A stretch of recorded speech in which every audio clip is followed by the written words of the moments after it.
Morning, hope you're having a fantastic morning. I am up here on the Central Coast and I'm just getting my morning coffee, and basically I saw these for lease signs, right? And this is literally a shop I actually checked out about 3 weeks ago, and it's actually for lease right now.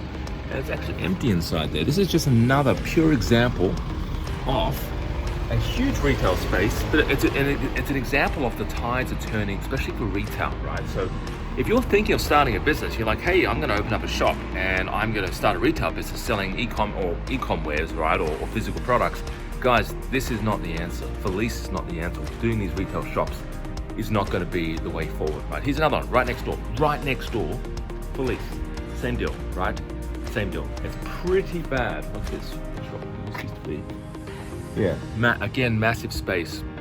And it is just another example of why you don't particularly want to be in this sort of retail space. You do not want to be doing retail shops, right? You want to be selling stuff on Amazon. You want to be selling stuff online. This is where you're fully automated, you're leverageable, and that basically means you can work from anywhere essentially, and you're not tied to a location.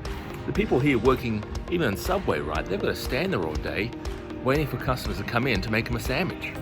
And you're not leverageable, right? You can't do anything else. You've got to sit there and wait for customers to come in. So the one thing I like about in terms of having an online business is you can go to the beach and have customers come in, buy your products, have it shipped out automatically, especially with Amazon, and Bob's your uncle. It's a lot easier. So yeah, just keep that in mind, guys, in terms of running a business. If you're thinking of starting a business and looking at maybe products, maybe you're thinking, what products am I going to sell, and you're not too sure, then check out the webinar that we have. We do go through about 10 different products that are selling really well right now on Amazon, and we talk about the steps that you need to take to get your Amazon business up and running.